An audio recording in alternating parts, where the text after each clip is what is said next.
अस्सलाम वालेकुम जी। तारीख़ का तालिब इल्म, इसलिए तारीख़ को थोड़ा सा उठा के आपके सामने रखता रहता हूँ ताकि आप जो हैं उससे मौजूदा जो सूरत हाल है उसमें उसको मंतबक करें और उससे आगाह रहें। तारीख़ के अंदर जब ब्रिटिश जो थे, गोरे जो थे जिनको हम कहते हैं, गोरे तो खैर सारी यूरोपियन अक़वाम थी, लेकिन फ्रेंच ज़रा लाल होते ठीक है। गोरे जो थे ना जी, ये जो ख़ास तौर पे ब्रिटिश जो थे, इनके साथ आयरिश भी थे, स्कॉटिश भी थे, वो उतने लीथल नहीं थे, या वो उतने बदजुबान नहीं थे, या वो उतने जिसे कह लें आप कि वो नहीं थे, बददयानत नहीं थे जितने के ब्रिटिश थे और हैं। कंस्पायरेसी वगैरह के अंदर कोई मैच नहीं इनका, अभी भी और तब भी। तो ये जो थे, अल्लाह आपका भला करे पीर।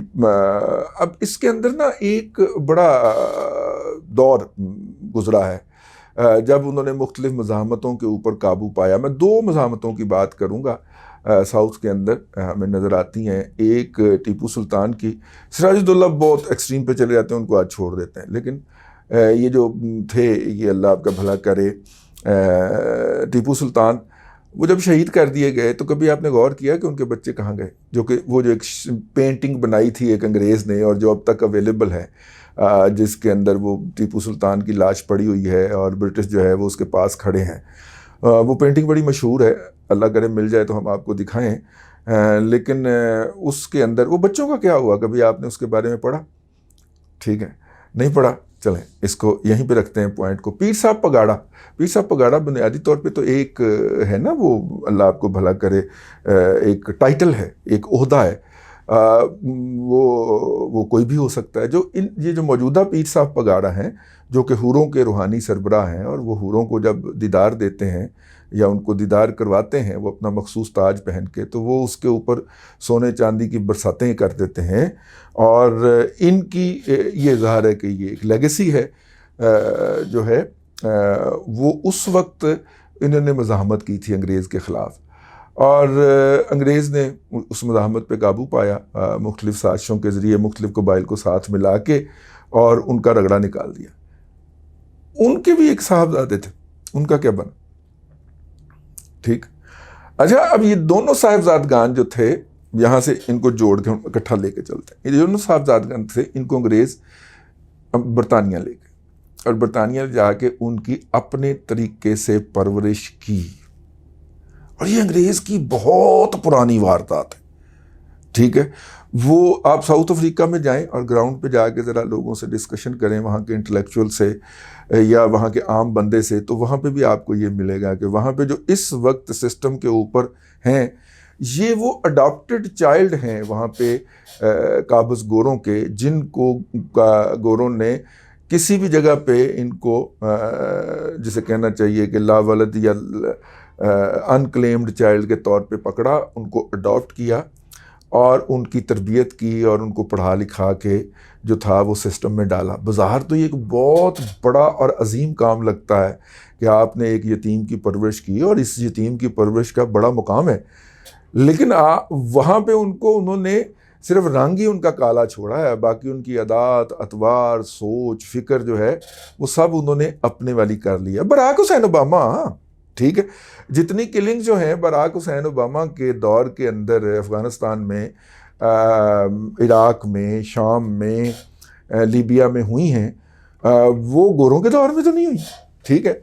तो ये इस तरह करते हैं जी। तो पाकिस्तान में, बड़े सगीर में भी ये हुआ, और टीपू की औलाद जो है वो तो कहीं वहीं पे आबाद हो गई, शादी वादी कर ली उन्होंने, जो भी करना था कर लिया, और वहीं पे मिक्सअप हो गए। अब तो शायद वो इस बात को, इस इनहेरिटेंस को शायद ही ओन करते हों, या इसके ऊपर कोई उनके लिए फ़ख्र का मुकाम हो, क्योंकि उनकी तरबियत ऐसी कर दी गई, उनकी ज़हन साजी ऐसी कर दी गई। यहाँ पे खला रह गया, क्योंकि पीर सकी का बेटा पीर होगा, गद्दी नशीन होगा, और बड़ा बेटा होना था, तो फिर वो हमारे पीर साहब पगाड़ा, जो इन पीर पगाड़ा के वालिद साहब थे, उनको वापस भेजा गया। तो हमेशा से वो फिर अपने जो उनके पालनहार थे उनके लायल रहे, और वो बड़े खुलेआम कहा करते थे कि मैं GHQ का आदमी हूँ, ठीक है।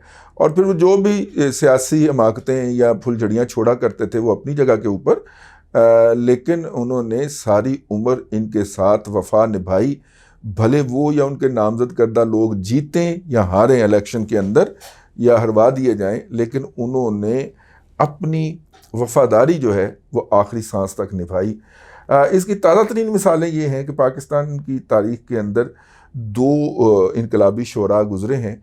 उनमें से पहले नंबर के ऊपर फैज़ अहमद फैज़ साहब हैं। फैज़ साहब की नरीना औलाद नहीं थी, लेकिन उनकी साहबजादी जो हैं वो बड़ी मोहतरम है हमारे लिए, और उनका आगे जो नवासा है, आप ज़रा पता तो करें कि वो आजकल क्या कर रहे हैं।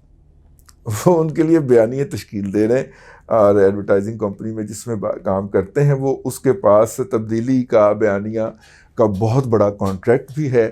और मतलब कि वो इतने के कोऑपरेटिव हैं उनके साथ कि जब उन्हें कहा जाता है कि लाहौर के अंदर फैज़ मेला करने से ये सारे जो हैं बागी, ये जो मौजूदा हाइब्रिड निज़ाम के नाक़िद हैं, ये इकट्ठे हो जाते हैं यहाँ पे, तो आप यहाँ से फैज़ मेला उठा के तो गांव ले जाएं। वो उन्होंने गांव ले जाने का ऐलान किया, लेकिन पता नहीं होते उसके बाद हुआ ही नहीं। ठीक है, गुज़िश्ता 3 साल से हम तो रेगुलर विजिटर थे उसके जब लाहौर होता था, लेकिन नारोवाल भी, वो जो नारोवाल सियालकोट जो भी जगह है वहाँ पर भी जब जाता था तो वहाँ पे भी वो उसकी खबरें वबरें तो आया करती थी, वो खबर नहीं आई है। वो किसी ने परफॉर्मेंस नहीं दी, किसी ने वहाँ पे जाके तकरीर नहीं की, किसी ने वहाँ पे जाके स्टेज ड्रामा नहीं किया, तो ये है। और दूसरा, शुगली फराज, मेरा मतलब है शिबली फराज, अहमद फराज का साहबजादा, जिनकी इतनी शायरी है कि वो, मैं बेसिकली आज के इस व्लॉग का मौजू भी वही बड़ा कि वो मेरे कलम का सफ़र राएगा ना जाएगा, मैं उनकी वो नज़म सुन रहा था, तो मैंने देखा कि ये जो गोरा है या उसकी बाकियात जो हैं ये कैसे नस्लों तक मार करती हैं। ठीक है, और आपकी नस्लों से, आप अगर उसके बूट पॉलिश करने को तैयार नहीं हैं तो वो आपकी नस्लों से करवाते हैं, और वो आपकी नस्ल जो होती है वो आपकी कब्र पे आके थूकती है, और वो कुछ करती है कि लोग कहते हैं पायन है भी कोई सही इनकलाबी है भी सी कि नहीं सी, इन्हें भी जालसाजी लाई हुई सी पुत्र तरह। लोग ये फिर सोचने पे मजबूर हो जाते हैं, लेकिन ये उनका इंतकाम है जो नस्लों तक चलता है। तो समझ तो आपको आ गई होगी कि मैं क्यों ये कहता हूँ कि अगर आप उनके बारे में कभी भी ज़िंदगी में कोई ऐसा लफ्ज़ मुँह से निकाल चुके हैं जो गुस्ताखी के ज़ुमरे में आता है, तो अपने बच्चों को इस निज़ाम में से निकाल दीजिए और उनकी तरबियत कीजिए, लेकिन उनको इस निज़ाम से निकाल दीजिए। वो जाके किसी आज़ाद फ़िज़ा में पढ़ें, आज़ादाना तरीके से सोचना सीखें, वरना यहाँ पे तो उनके सरों के ऊपर एक लोहे का खोद चढ़ा दिया जाएगा, और वो शाह दौले के जो होते हैं वो बन जाएंगे, और कल को आपका भी गिरेबान पकड़ेंगे और आपकी कब्र भी खोद देंगे आके। इससे बचिए। अल्लाह आपको आसानियाँ अता करे और आसानियाँ खल्क़े खुदा में तकसीम करने की तौफ़ीक़ अता करे।